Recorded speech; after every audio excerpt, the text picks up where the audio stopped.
Sebelumnya saya mewakili teman-teman untuk solusi dari kedaulatan negara itu sendiri, Cak Nun ya. Sejak zaman dahulu memang kita sudah berdaulat, Cak Nun. Semakin tua negara kita itu nggak semakin berdaulat, malah semakin wawo gitu. Kenapa? Di zaman Majapahit itu tuh betul kata Cak Nun tadi, Gajah Mada itu sebagai kepala pemerintahan dan Hayam Wuruk sebagai kepala negara. Jadi mereka bisa berdaulat dengan menguasai seluruh Nusantara dengan damai. Berlanjut ke pemerintahan di era Soekarno. Di era Soekarno juga berdaulat, Cak Nun. Di mana pada waktu itu kan Indonesia dipaksakan memilih blok barat dan blok timur. Tetapi dengan Soekarno berdaulat bisa mendirikan suatu organisasi, yaitu organisasi non-blok. Jadi tidak berpihak pada blok barat dan blok timur, sehingga bisa melahirkan konferensi Asia Afrika itu, Cak Nun.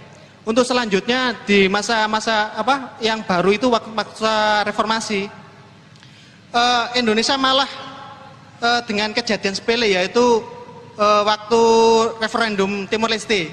Kan bila Timor Leste ikut negara Indonesia, pilihannya kan Indonesia tidak akan menerima bantuan dan diembargo dari negara lain. Malah Indonesia akhirnya mengeluarkan Timor Leste, dan itu merupakan kurang berdaulatnya pemimpin kita. Terima kasih.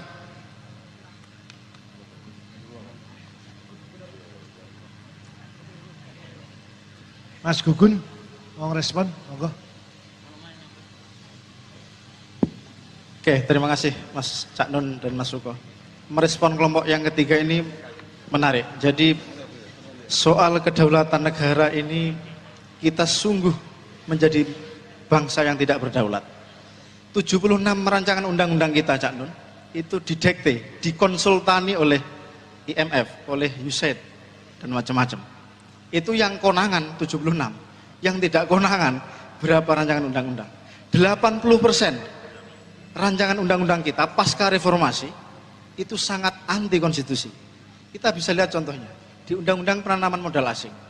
Tiba-tiba di pasal-pasal tertentu muncul hak guna usaha kita itu disewakan kepada asing bisa 94 tahun. Itu bisa diperpanjang lagi 35 tahun. Itu butuh berapa puluh presiden lagi. Undang-undang kesehatan misalnya. Tiba-tiba di pasal 113 memunculkan ada pasal-pasal yang menstandarkan tanaman tembakau. Ini kan luar biasa. Kita sangat tidak berdaulat dalam program legislasi kita. Kita sangat tidak berdaulat di dalam menyusun atau mengamandemen konstitusi kita. Almarhum Pak Mubiarto pernah bersaksi bahwa pasal 33 kita yang asli bikinan bangsa kita itu mau dihapus. Kunci pilar ekonomi kita, kedaulatan ekonomi kita ada di konstitusi pasal 33. Itu mau dihapus. Undang-undang kesehatan saya contohkan tadi. Bagaimana petani Jember dan petani Temanggung, petani tembakau di lain daerah bisa disuruh membuat kadar nikotin yang sama. Itu kan luar biasa mendikte, menjajah kedaulatan petani kita. Itu belum undang-undang perkebunan, undang-undang minerba, dan terakhir undang-undang sumber daya air yang dibatalkan oleh MK. Saya kira itu, Cak Nun, tentang soal beberapa pasca reformasi betapa kita kehilangan kedaulatan dalam menyusun produk-produk legislasi kita. Buat apa kita ada pemilu memilih wakil rakyat kalau bikin rancangan undang-undang aja itu didikte oleh asing. Terima kasih. Terima kasih Mas Gugun, ini dari Komtek. Saya kira nandur tanaman pun kita tidak berdaulat ya. Tidak, apapun kita sedang tidak berdaulat. Jangan-jangan nunuk nanti kawin pun diputuskan oleh negara juga, jangan-jangan. Ada, nanti saya punya cerita itu, tapi jangan bilang siapa-siapa ya. Kiai Oke mungkin ada, Kiai Pak Muzamil. Pak Muzamil, oh Kiai Oke kita. Monggo di depan aja Kiai. Karena sudah jadi Kiai dimohon ke depan Kiai. Tepuk tangan buat Kiai kita. Mas Suko, sebelum ke Pak Kiai Muzamil saya ingin nanya sama teman-teman, Mas Gugun ya. Menurut Anda menyelesaikannya dengan perlawanan-perlawanan parsial ataukah ini sudah menyeluruh ini nggak bisa ini harus seluruh jaring gitu atau gimana menurut Anda? Kerusakan ini saya sepakat dengan Cak Nun di beberapa pengajian bahwa Jangankan kita bisa mengidentifikasi kepalanya yang sakit atau kakinya, kita seluruh tubuh ini udah sakit semua. Sangat holistik ketidakberdaulatan kita. Betapa bebasnya peran aktor-aktor asing di dalam menyusun seluruh regulasi. Oke. Yang paling relevan untuk teman-teman, Anda punya bahan skripsi luar biasa. Anda punya bahan disertasi atau tesis yang luar biasa, dan itu seringkali tidak disentuh justru karena dia konkret, sehingga sukar mungkin penelitiannya dan seterusnya. Dan satu lagi Cak Nun, yang saya penting, bagaimana aktor-aktor asing bermain? Satu, lewat pintu legislatif. Yang kedua, ormas-ormas keagamaan itu menjadi pintu yang paling terbuka lebar untuk menanamkan kepentingan asing di Indonesia. Menurut sampean ormas-ormas keagamaan ini karena memang rapuh mentalnya atau karena bodoh? Sudah saatnya dibubarkan semua, Cak Nun. Tidak, itu soal nanti, solusinya. Itu karena nggak ngerti apa karena memang jahat? Satu, bahwa para pendiri ormas kita adalah orang-orang yang tulus, yang berjuang, tetapi dibaca oleh anak cucunya yang dia sudah sangat tidak kebal terhadap pengaruh-pengaruh materi asing.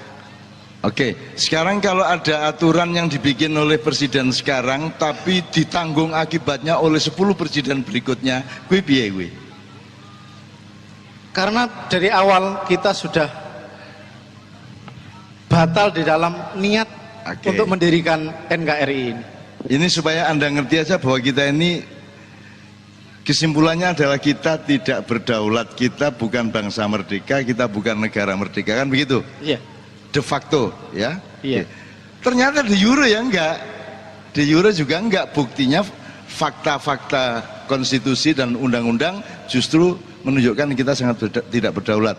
Saya mohon bersabar ya Mas, ini tidak harus selesai malam hari ini, tapi Anda sudah luding nih macam-macam masalahnya. Saya tanya sama Anda, Mas, yang kelompok ketiga, tolong Mas Gugun, begini. Berarti presiden sekarang berdaulat enggak? Enggak. Kalau dia tidak berdaulat, presiden apa bukan? Bukan. Oke. Siapa yang berdaulat, siapa di belakang beliau? 4 orang. Oke, siapa? Mega. Mega. Kamu pikir Mega berdaulat? Dia memberikan pengaruh karena dia punya kedaulatan. Teliti dulu ya, Iya. teliti dulu. Oke, karena pengetahuanmu hanya 1 lapis di belakang.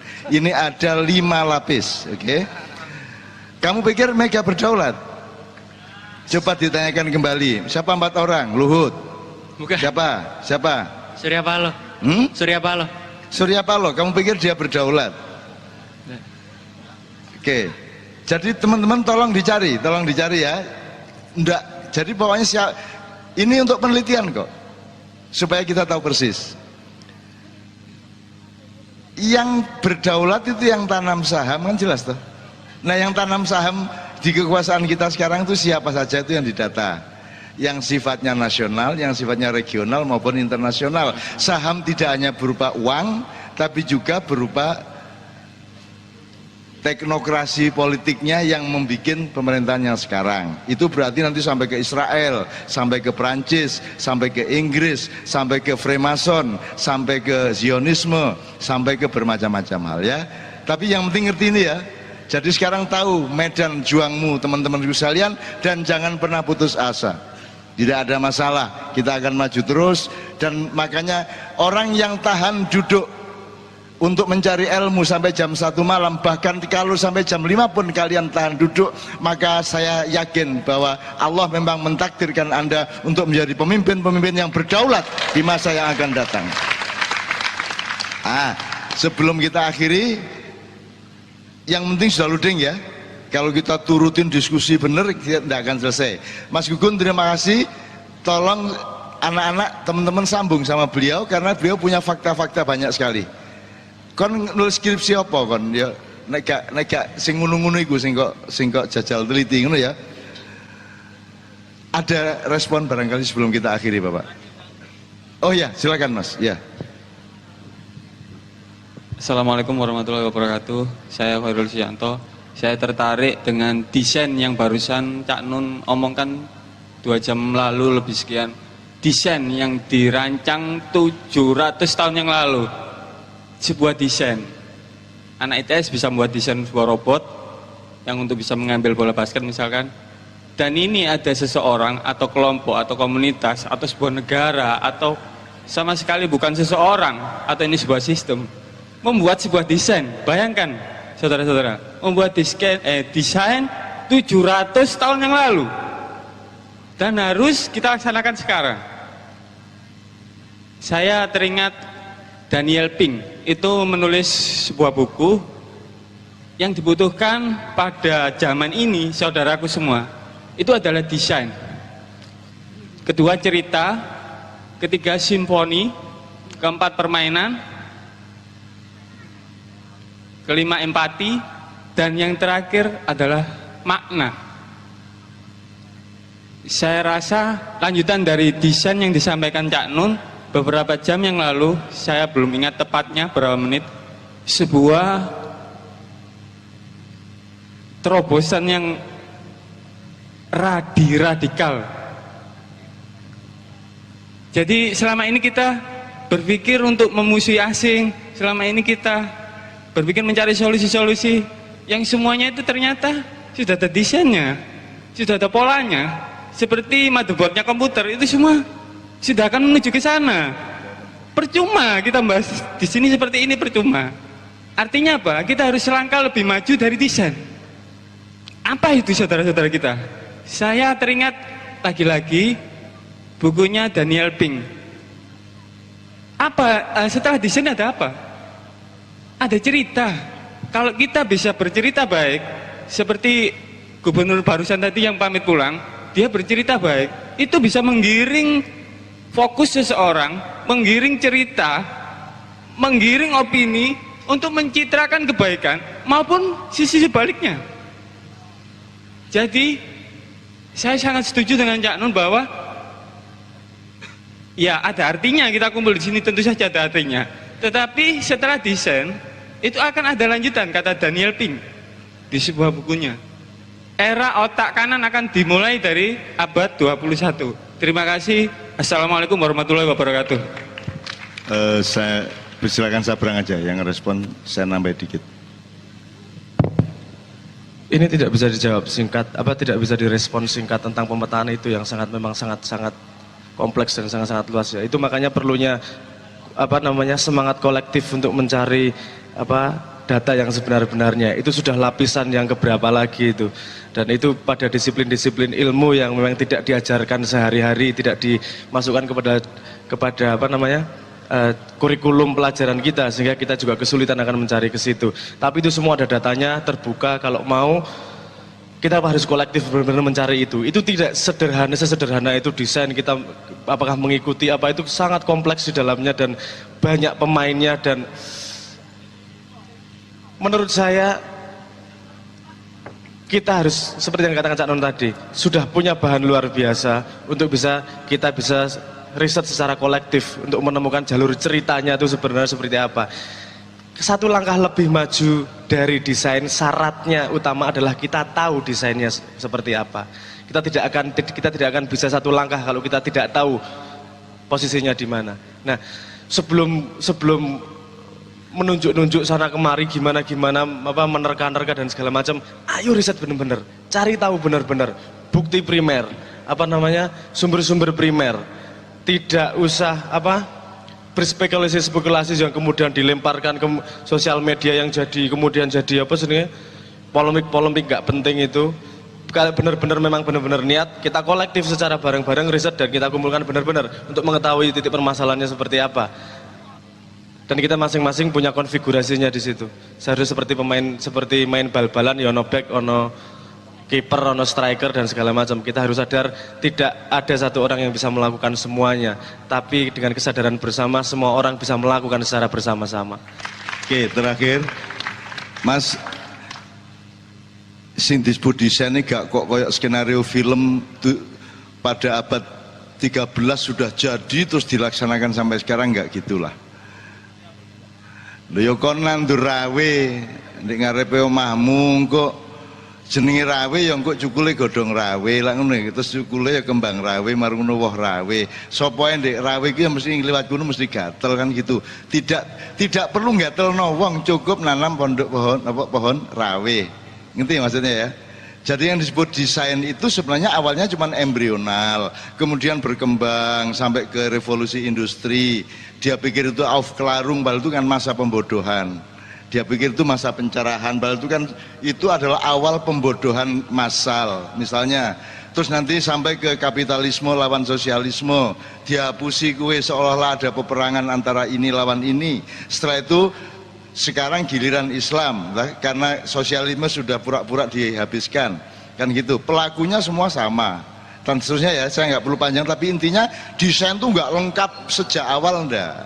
Kayak main ketoprak loh mas, pokoknya segini kayak Kanjeng loh. Yang ditentukan sebelumnya cuma satu lagu awal dok tadi. Setelah itu berkembang sendiri, otomatis karena iklimnya sudah Kiai Kanjeng, otomatis.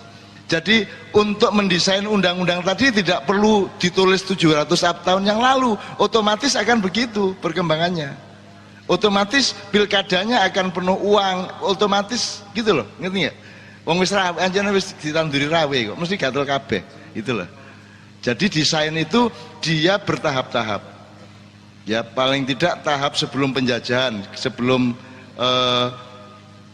Portugis dan Belanda masuk, kemudian Aufklärung itu, Renaissance, kemudian 1700-an ketika pura-pura ada apa namanya politik etis dan seterusnya, kemudian sampai berdirinya pura-pura negara Republik Indonesia yang namanya saja bukan hasil kedaulatannya, namanya saja dikasih oleh penjajahnya, kan begitu. Sampai hari ini kerajaan Belanda belum mengakui kemerdekaan Indonesia secara resmi sampai hari ini.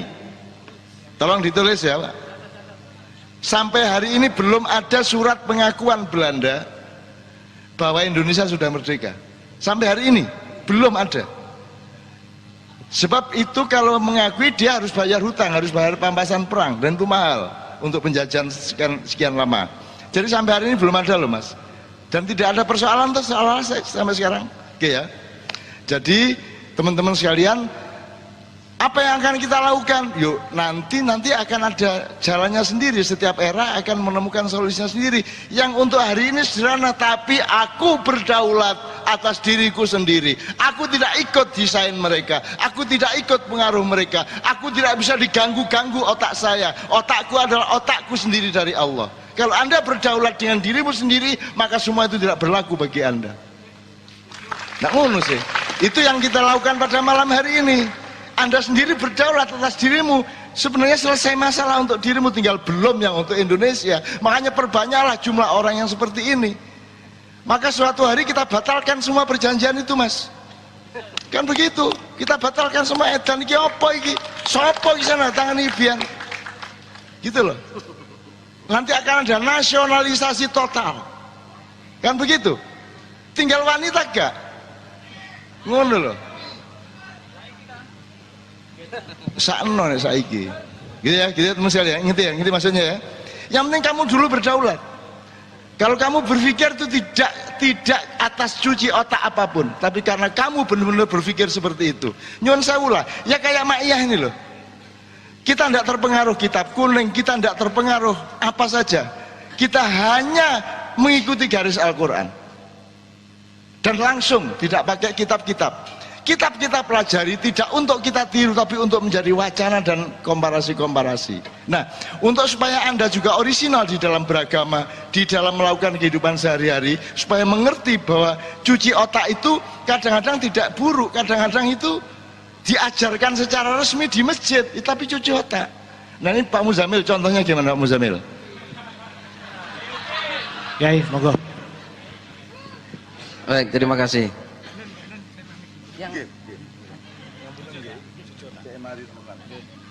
Oh ya, baik terima kasih. Contoh cuci otak di suruh berdiri saya. Contoh cuci otak di masjid adalah Allahu Akbar itu, gitu ya.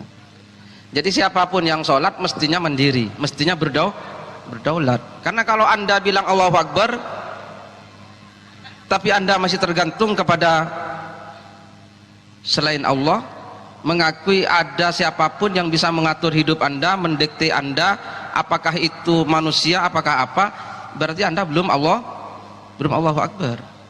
Jadi sebetulnya dengan Anda ajaran Islam kita bersolat yang benar, tidak usah sampai selesai sholat itu sebetulnya. Gitu ya. Cukup Allahu Akbar, urusan kedaulatan beres ya. Gitu ya. Apalagi kalau sampai assalamualaikum. Nanti di YouTube-kan sholat cukup Allahu Akbar mata ini. Maksudnya begini, Cak. Jadi dalam literatur fikih, nah karena saya ini orang yang suka di situ, gitu ya. Salat itu sampai begini. Kalau bisa husuk dari Allahu Akbar sampai assalamualaikum. Tapi misalnya tidak bisa, minimal kan Allahu Akbarnya harus husuk, kan begitu. Tapi kalau Allahu Akbar tidak husuk, salatnya sah apa enggak? Sah apa enggak? Tidak sah. Kalau ada yang bilang sah, butuh belajar lagi itu. Jadi kalau ada Allahu Akbar tapi Anda tidak ingat kepada Allah, maka sholatnya tidak sah. Silakan dibaca itu, gitu ya. Kalau sampai belum baca ya sekarang ini tak kasih tahu, gitu ya. Oh ya, jadi apa ya? Sholat itu begitu. Jadi Allahu Akbar itu sebetulnya kedaulatan, gitu ya. Gitu, ya. Oke? Ya. Jadi maka orang Islam ini mesti menjadi orang yang berdaulat. Dan daulat ini bahasa Arab, ya. Negara itu bahasa Arabnya apa? Ad-daulah, gitu ya. Ad-daulah al-Indonesia, gitu ya. Ad-daulah. ISIS itu kan singkatannya apa? Ya, Daulah Islamiyah. Ya. Nah, gitu ya.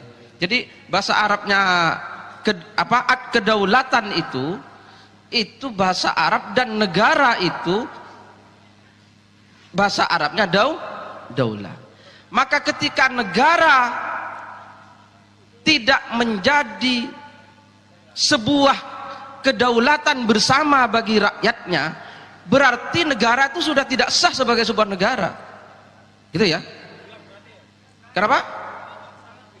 Tidak sah sebagai negara, batal. Batal. Kenapa? Karena tidak sesuai dengan namanya, bahwa negara itu daulah. Nah gitu ya. Kemudian tadi teman-teman semua ya, untuk belajar kedaulatan sebetulnya cukup sampai itu mempelajari Cak Nun, gitu ya. Cak Nun dipelajari. Sekarang, loh iya. Sekarang adakah, maaf, tokoh di Indonesia yang berdaulat Cak Nun? Itu tidak ada, hampir tidak ada. Saya belum menemukan. Kalau ada yang menemukan yang lain, Pak Suko? Oh, Kartolo. Oh iya, nah gitu ya. Nah itu ya. Nah kenapa beliau Cak Nun ini berdaulat? Karena Cak Nun itu Allahu Akbarnya tenanan. Gitu ya. Allahu Akbarnya tenanan. Jadi Cak Nun itu tidak pernah melihat apapun di dunia itu lebih besar daripada Allah Subhanahu wa Ta'ala. Gitu ya. Bahkan negara ini juga Cak Nun pernah nulis, Indonesia ini bagian dari desa saya. Mana ada orang berani nulis seperti itu? Gitu ya. Jadi begini, yang membuat juga kita tidak berdaulat karena kita menganggap negara ini juga suatu keharusan. Nah itu ya. Jadi seakan-akan kita ini kalau gak ada negara terus mati. Nah itu juga yang menyebabkan kita tidak berdaulat. Padahal kita ini akan mati kalau tidak ada Allah Subhanahu wa Ta'ala. Kan begitu? Nah, maka sekarang siapa yang paling punya saham kepada kita? Coba. Allah Subhanahu wa Ta'ala. Nah, oleh karena itu yang bisa mengatur kita secara total hanyalah Allah Subhanahu wa Ta'ala. Nah, kalau seperti itu, ayo kita mengenal diri kita semua, lalu kita mengenal Allah Subhanahu wa Ta'ala, insya Allah kita menjadi pribadi yang berdaulat. Begitu barangkali.